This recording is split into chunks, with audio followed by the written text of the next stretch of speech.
Welcome back to my channel. तो आज मैं दोबारा से प्रस्तुत हुई हूँ रहीम दास जी के दोहे लेकर। दो दोहे मैंने पहले अपलोड कर दिए हैं, आप जाकर देख सकते हैं।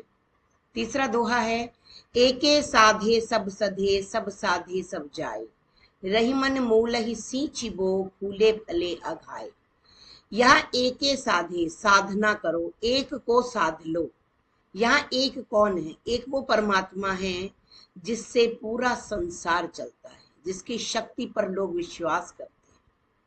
ठीक है, तो वो कह रहे हैं एक परमात्मा की पूजा कर लो तो सब सधे सब सध जाएगा, आपके सारे काम सधते चले जाएंगे, सब पूरे हो जाएंगे। ठीक है, सब साधे सब जाए और आपके काम पूरे हो जाएंगे, तो आपका समय भी बचेगा और आपके काम में आपका मन लगेगा और आपको लगेगा कि कुछ भी अधूरा नहीं रहा, हमने एक परमात्मा को पूज लिया। बेटे कई बार हमारी आदत होती है कि एक भगवान को पूजते हैं, अगर हमारी इच्छा पूरी नहीं होती तो हम दूसरे भगवान की तरफ चले जाते हैं, दूसरे से तीसरे, तीसरे से चौथे। हमें लगता है इन भगवान से हमारी प्रार्थना शायद स्वीकार नहीं हुई है, शायद मेरी पूजा में कहीं कमी रह गई है, या ये इन भगवान को मैं प्रसन्न नहीं कर पाई, तो मैं दूसरे भगवान की पूजा कर लेती हूँ, शायद वो जल्दी सुन ले। तो हमारा मन विचलित रहता है। बेटे हम एक काम को पूरा करने की बजाय बाकी सारे काम में उलझ जाते हैं, अपना समय कई काम में देने लगते हैं जिससे हमारे हाथ कुछ नहीं आता, सारे काम अधूरे रह जाते। कभी कहते हैं, अब वो एग्जाम्पल दे रहे हैं कि सारे काम अपने आप पूरे हो जाएंगे अगर आप एक शक्ति को पूज लें, परमात्मा, अपना समय व्यर्थ ना करें। ठीक है, अब वो रहीमदास जी एग्जाम्पल दे रहे। देखिए रहीमदास जी ने अपने दोहे में सब में एक एक एग्जाम्पल जरूर दिया है अपनी बात को सिद्ध करने के लिए। वो कह रहे हैं कि जिस तरह से अगर आपको फल चाहिए, फूल चाहिए, ठीक है, तो आप सींच लो किसको? मूल को।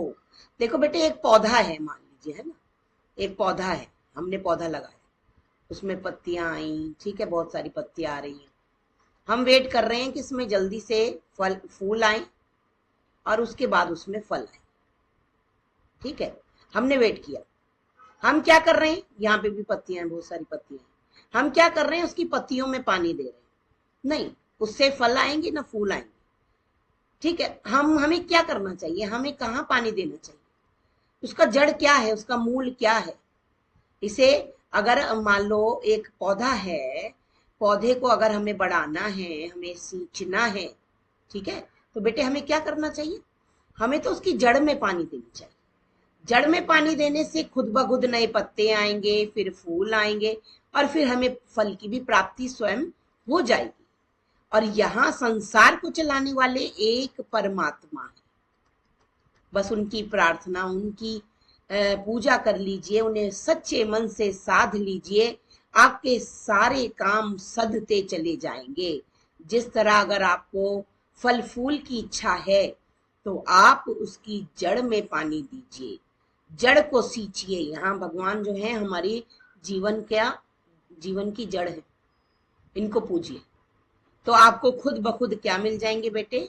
फूल भी मिल जाएंगे, फल भी मिल जाएंगे। तो इसलिए रहीमदास जी कह रहे हैं कि एक को साध लीजिए तो आपके सारे काम सध जाएंगे। इधर उधर अपना ध्यान ना लगाकर सिर्फ एक शक्ति को पूज लीजिए, आपके सारे काम पूरे होते चले जाएंगे। जिस तरह से अगर आपको पौधे में फल फूल चाहिए तो आप उसकी जड़ को पानी दीजिए, आपके पास खुद ब खुद फल और फूल की प्राप्ति हो जाएगी।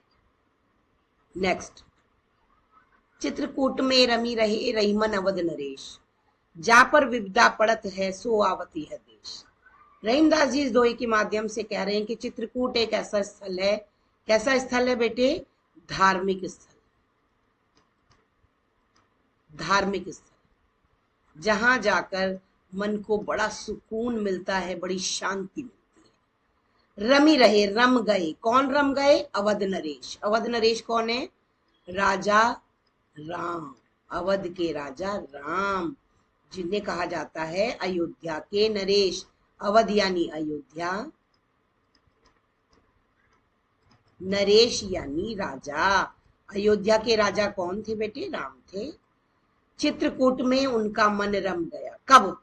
जब वो अपनी पिता की आज्ञा का पालन करने के लिए 14 वर्ष के लिए वनवास गए, तब उन्हें अजीब सी बेचैनी होने लगी। उनके साथ सीता मैया थी, लक्ष्मण जी थे, उनका मन बेचैन रहने लगा, वो परेशान होने लगे। तो उन्होंने चित्रकूट में कूच किया। कूच कहते हैं जाना। वो चित्रकूट यानी धार्मिक स्थल में चले गए और अपने मन को वहीं रमा लिया। ठीक है, उनके मन को बहुत शांति मिली। तो अब रहीमदास जी एग्जाम्पल दे रहे हैं कि जा पर जिस भी इंसान पर विपदा परेशानी आती है। बेटे राम जी पर परेशानी तो आई थी कि वो राजमहल में रह रहे थे, अचानक उनके पिता ने उन्हें आज्ञा दी कि जाओ, अब तुम आज से 14 साल के लिए वन में रहोगे। तो इससे बड़ी संकट, इससे बड़ी परेशानी और क्या हो सकती है। ठीक है, जंगलों में रहने चले गए तो उनके ऊपर तो बहुत बड़ा संकट आ गया था। ठीक है, उन्हें वनवास मिल गया।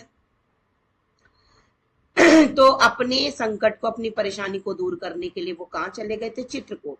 अब जिस भी इंसान पर परेशानी आती है, विपदा आती है, सो आवत यह देश।